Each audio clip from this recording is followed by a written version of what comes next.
Hello everyone, and super surprised, but I'm doing a very impromptu, unplanned extra video this week, and it's going to be an unboxing and my first impressions and some pairings with the Wild Whispers Oracle. And this literally just came out. It was just launched. I got it in the mail. I did pre-order it because I just am on an Oracle journey, I guess, trying to figure out and expand my Oracle collection. And this was on my radar. It was one of my most anticipated releases, so here we are.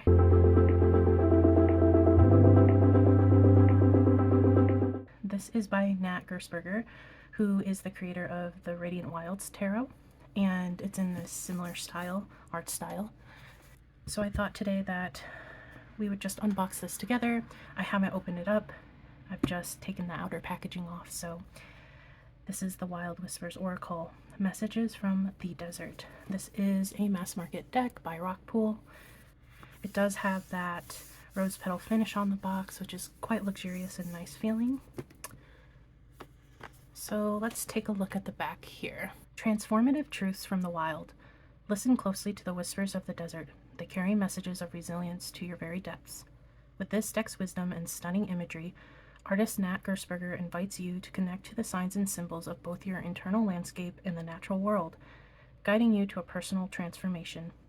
Let the cards gently call you to listen. They will inspire you to recognize and alchemize your potential that is as limitless as the desert, so you can be just as bold. It includes 44 cards and a guidebook. Very nice. So it is a two-piece box. Has some finger cutouts here, which with the rose petal I really appreciate because otherwise it can get quite sticky with this texture. So the inside of the box we have she, the desert. I call her she, for I am she, but she is all. This matches up really well with my video for tomorrow, so just a little nod to that, I guess. Okay, we have the guidebook. Again, that rose petal finish. It's quite a chunky guidebook, and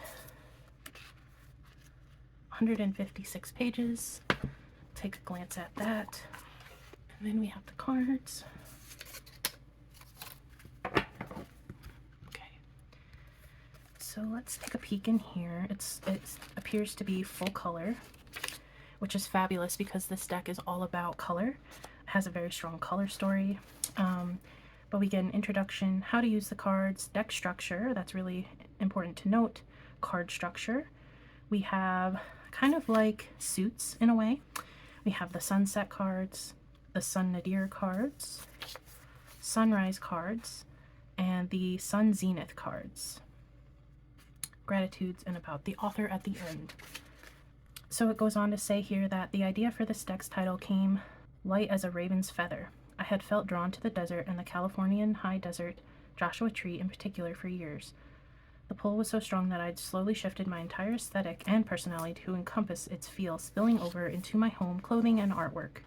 So they go into more about the creation of the deck. Wild Whispers, a mere title months before, turned out to be a premonition of my own alchemical process, a journey that took me deep into my soul and therefore the soul of the desert. That's very beautiful. Each card is a representation of a potential that exists in the desert and within you, a rock to hold on to as consciousness climbs. Think of them as desert omens for listening, observing, feeling, and ultimately becoming. Let this deck aid you in embracing and expanding the essence you share with this earth. Gold awaits. Okay, so we have a bit about the deck structure. The sun cycles, so it's organized into 4 passing phases of the day: sunset, sun nadir, sunrise, and sun zenith. The sun is here to help you get oriented, reliably rising east and setting west. It is your compass through the cards and your journey towards brightness. Okay, so sunset. Desert inhabitants wake as humans close their days. There is a new movement, new sound, and new beauty. Sun nadir, when the sun is at its lowest point. Okay, interesting. That's when the desert comes alive. Sunrise, as the sun begins its new day in the east, desert animals retreat. So they're kind of on the opposite schedule of humans. When the sun is at its highest point for sun zenith, we experience full brightness. There's no truth that isn't illuminated. Very cool. I wonder if they're going to be symbols on the cards to know which suit they're in, or if we'll have to find that out in the card meanings. Okay, it goes into more detailed description here about the structure of the card. It says each card title is a transformation, an energy that is potent for you now. It's the phase of your inner cycle that you are called to move into. Okay, so you can read more about all of those cycles and the structure, and then it goes into the suits. So let's just see. Okay, so it looks like a pretty good amount of information here. Okay, I changed my lighting. Hopefully that's more helpful. I'm doing this at night. So we have a whisper, which matches up to the cycles or the card structure here. The introspection. So I would say this is the chunk of like the meaning and the interpretation, the element that it's tied to, or elements. Embodiment, I like that. And practice, so like an action. It has a very lovely layout here. A small representation of the card, but it's still there. Oh wow, and then we have emblem, so something physical, I would say. In this case it's a crystal. And then this looks like a poem, or so. This is a very pretty in-depth little guidebook here. Let's see. And then we have a picture of Nat here. Okay, so these are the lovely backs, and it has, it's like a, I don't know, it's like a pale gold gilding almost. It's not like full-on gold. It's more like a pale gold. I don't know if you guys can tell. They're not fully like reversible in the sense that you couldn't tell, but honestly at a quick shuffling it isn't that noticeable. Very nice. So the cardstock is matte. It is a pretty good thickness, I would say. It feels a little stiff, like it doesn't want to really move too good, but I think it would be fine riffling. Yeah, it'll be fine when riffling for sure. So let's just get right into the cards. Wonder. So I'm not seeing those symbols from the guidebook as far as how to tell what suit they're in. So you're just going to have to look it up in the contents section to kind of know. Which is fine, it's just a little extra work, but so far my impression is this is not an oracle that you're going to pull out and have like a quick hit with. It's one you need to really sit with. So with that being the theme, I think it's okay. I think it makes sense. Grounding. I love how usually when we think of roots, we think of it more towards our feet, and I love that it's like in the head space here. But then we think about our brain and all the neurons and vessels and everything in our brain, and it's like truly the mastermind of our body. Freedom, which is on the cover of the book and the box. Boundaries. Change. Wildness. Foresight. Balance. Ease. Nuance. That's a keyword you don't really see in decks a lot, so I like that. Volume. Trust. Magic. Solitude. Intuition. Purpose. Depth. I love how this is portrayed. Energy. Resonance. Another good keyword. Forgiveness. And I love that they're looking directly at the self. At least that's how I interpret it. Repetition. Renewal. Hope. Interesting how this body is in two, like it's almost whole. That's where maybe hope lives, is in between that space. awareness, beauty, presence, peace, honor,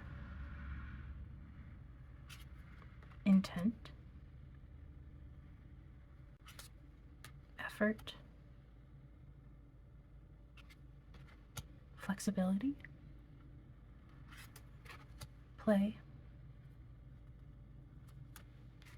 connection, simplicity, expression, slowness, impact, authenticity, courage, truth, generosity, resilience, love, and wholeness. Really nice.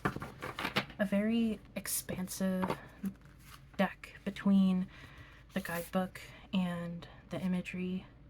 It is definitely rooted in the desert, but then you have certain cards that kind of take you to another place entirely.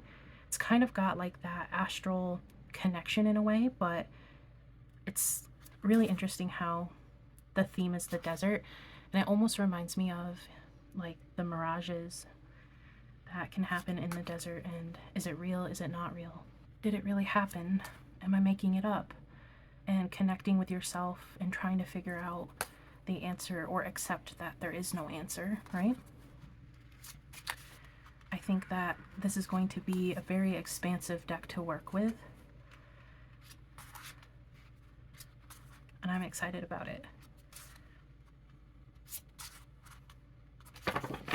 So let's give it a shuffle, and I'll pull a card. We'll read from the guidebook, and then I have some pairings that I kind of grabbed just to see if they would go well together. Okay. Side shuffle is pretty good. Let's see if I can stretch my hands. I have pretty small hands, but I feel like since working with cards, my hands have been able to stretch a little bit.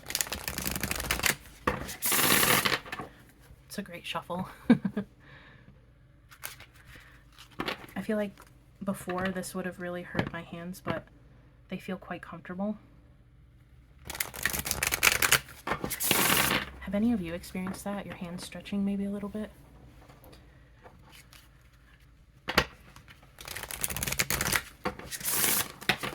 Alright. Can I get a card to read?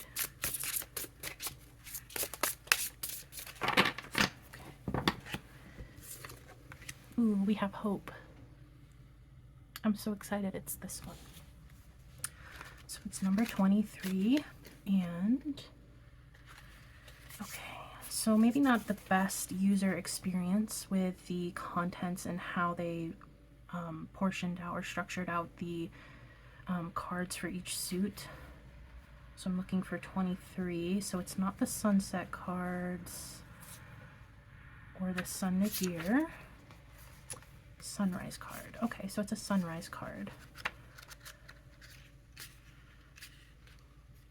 All right, so let's prep ourselves here. Sunrise cards. So, as the sun begins its new day in the east, desert animals retreat. The land is peaceful, the light is soft. It is quiet, and the vast potential of the sun shimmers into view. The day and all its gifts lie ahead. Okay, page 86. All right. Hope. The whisper. The sun will rise again. Introspection. Your mind will have you believe that hope is nothing more than childlike naivete, yet the mind's negative projections rarely come to pass. Yes, life can be hard. You can't totally avoid getting cut every now and then in this human form. You can, however, reduce the suffering that ensues by deciding how you will approach your pain. To paraphrase Stephen Cope, look for the blooms in your wounds. That's beautiful. Optimism is a choice, an action. In the desert, the sun rises in hopeful hues each day, even when we can't see it behind the clouds. Sometimes it may feel as though the night is endless, as if the sun has set for good. When you catch yourself thinking negatively, remind yourself that the light is only illuminating someone else's side of the world in this instant. I love that. That's such a good reminder. Trust that the horizon holds new iridescence for your eventual daytime. The sun will rise again. It always has before. Hope is forever warranted. So the elements are light, contrast, breath, time, patience, dedication, and positivity. Embodiment. Yogic sun salutations are how yogis greet the sun in their bodies and prepare themselves for a hopeful new day ahead. It's a journey of approaching the sun and expressing physical gratitude for its reemergence, and then moving to its power.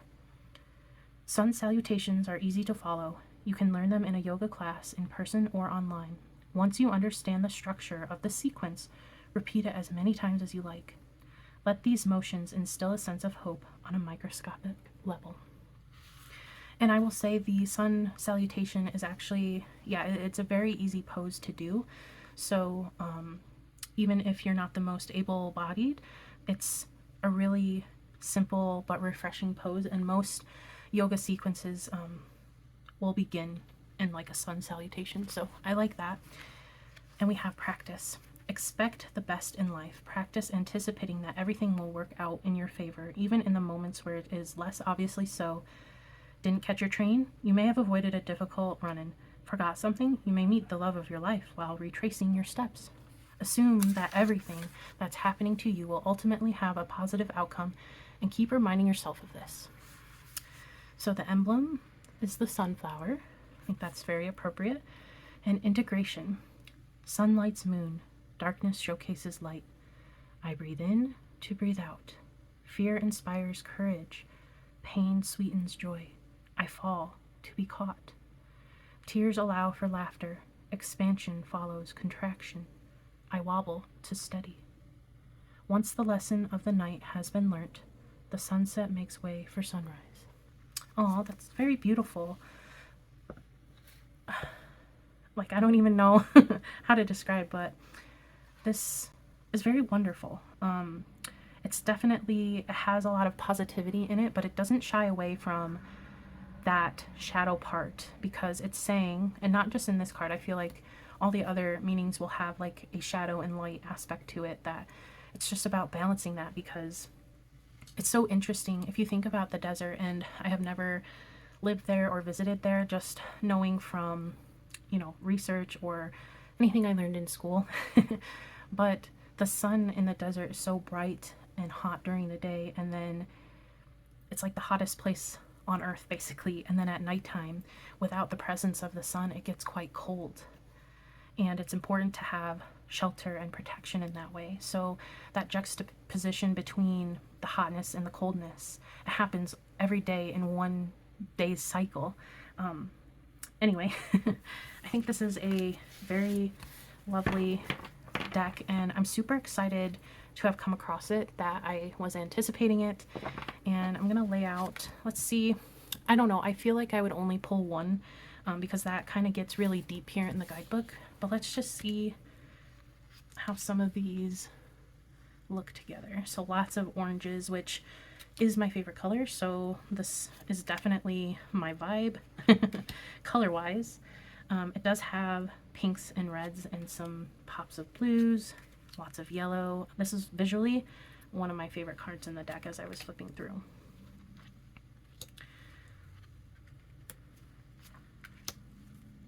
I guess I'll introduce the first pairing here, but the only thing I think that could really have made this better, along with the companion tarot, is I wish so badly that they had chosen glossy cardstock, because I feel like the colors would have been enhanced so much more. So that kind of segues us into the first pairing, which is the companion tarot, which is the Radiant Wilds tarot. Has lovely gold gilding, so, and it's in this same like art style. So I think this is a natural pair. Actually, it might be maybe a little overwhelming, like too much color. For someone like me who is not always good at aesthetically pairing decks, I think to have like a companion deck by the same creator in this like very similar art style is very helpful. It's kind of like a no-brainer to pair them. I mean, 9 of Pentacles and the Page of Cups with Presence. Yeah, I like that.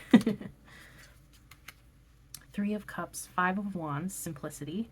The conflict is much more easily solvable than we think. We need to come together and not go apart. So, very good pairing. But I wanted to bring in more pairs.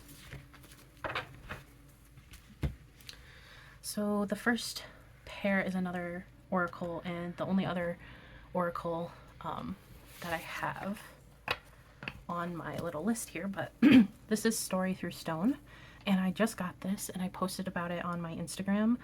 But I thought, and I think conceptually these go together beautifully as well, because this is very expansive in meaning and intention.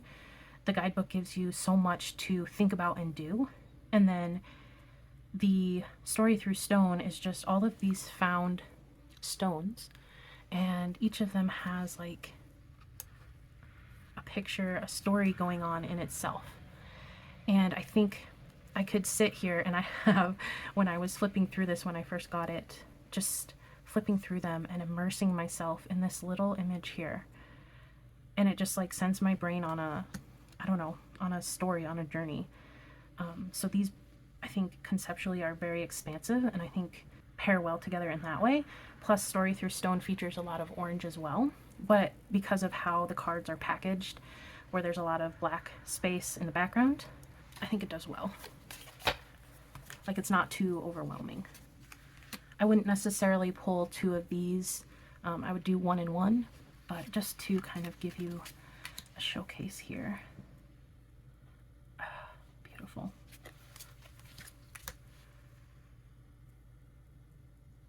And the Story Through Stones, if you don't follow me on Instagram, is a Katie from Moonflower Moments Made Me Do It.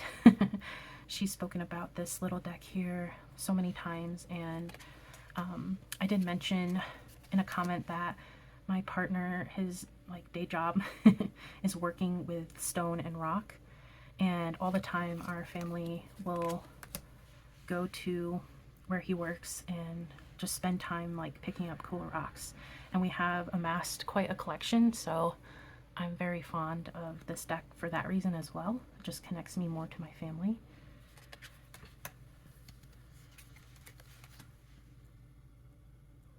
Okay, one more. Love it. Great pairing. Okay, and the rest of the pairs are kind of just like me guessing, because again, I'm not the best at pairs. So next I have the JK Tarot, and the reason I chose this is because it has a lot of pinks and purples and oranges in it, and it's very vibrant. It's my favorite RWS clone. I reached for this over my Centennial. Wow, you guys. Solitude, the Hermit, and Page of Cups. And even this, like, I don't know what the technical term, but there's a figure standing, and he's holding something here. And then there are smaller things in the background. So like figure standing, holding something here, stuff going on in the background. And the same with the Hermit. Ace of Pentacles and Ace of Swords with purpose, and this purpose card has 2 figures. Our purpose is more than just one thing, right? It's multiple parts of ourselves coming together. Judgment. You can hear my my sweet girl. She's chattery. She's the most talkative out of all of our cats. Judgment with connection, and the 2 of Wands.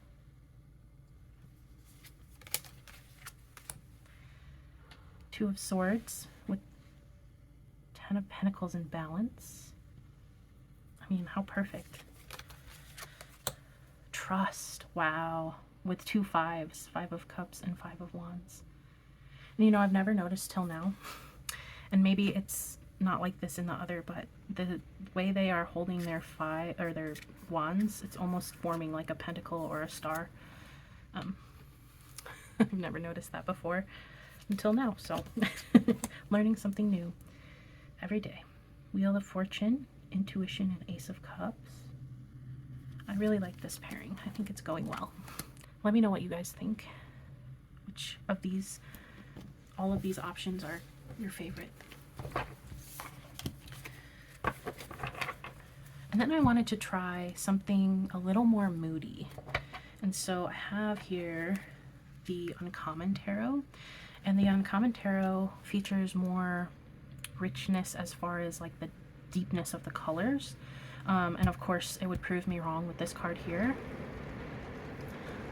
Holy rain. I don't know if you guys can hear that. It just started pouring.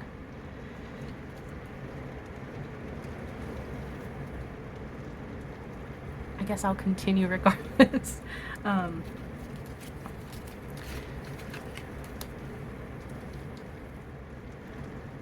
Yeah, I feel like the Queen of Wands is very solid in her boundaries.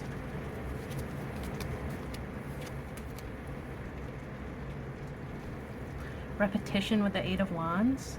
I don't know why, but I've always seen this card as like a repetition card, even though it's swift and like fast moving.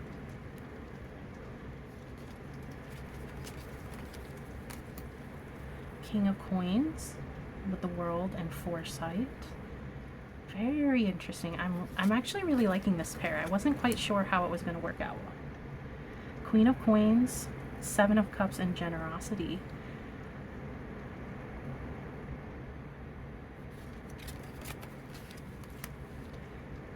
Page of Coins, Page of Cups, and Slowness.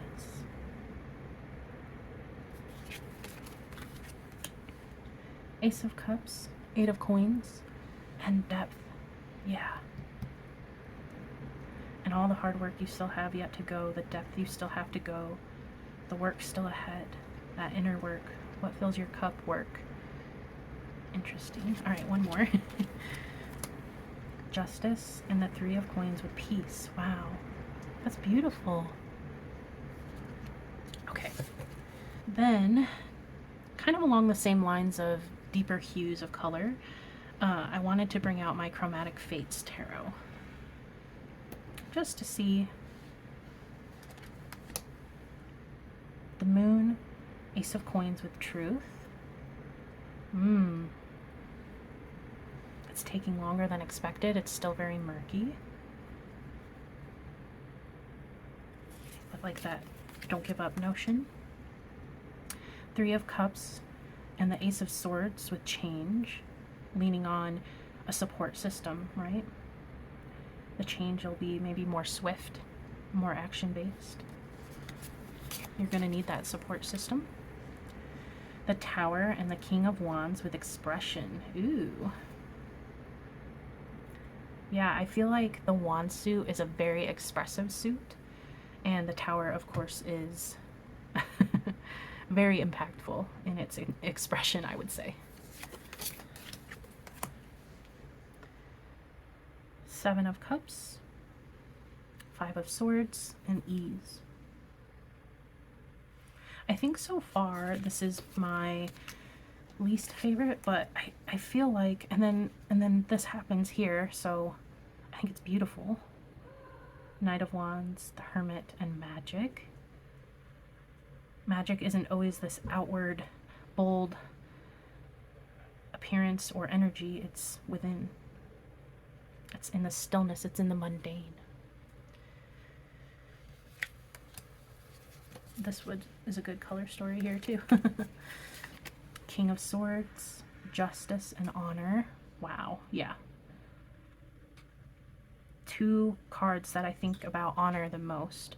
It would probably be these two, so beautiful pairing. Let's do one more. Five of Wands and the Eight of Swords with Awareness. Ooh. Definitely something to think about. Okay.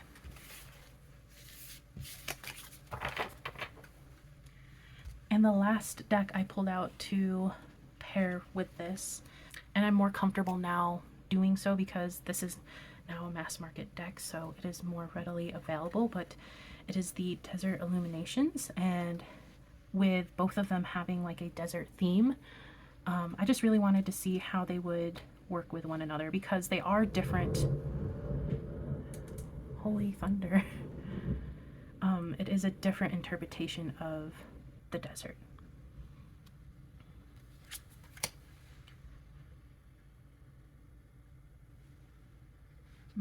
Effort, 3 of Chiles and Ace of Chiles. I like the sequence here going on, not numerical, but in the sense that Ace and 3 aren't too far from one another. The Chariot and the Hanged Man with flexibility. And I like how these two are kind of in their own way having a similar leg pose. So that's quite interesting. Yeah, I feel like sometimes the Chariot isn't always the most flexible card in that it's so momentous and it has a lot of action to it. Sometimes when you're going so fast, it can be hard to pivot in a way that's safe and won't put you in danger. So I think there's a good lesson here. The Magician and the 3 of Pentacles with beauty.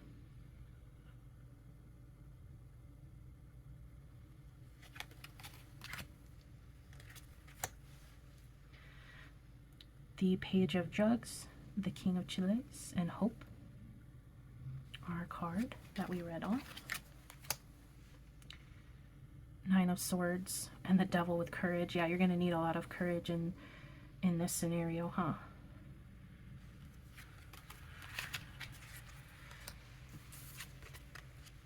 The Hermit and the Moon with energy. Beautiful.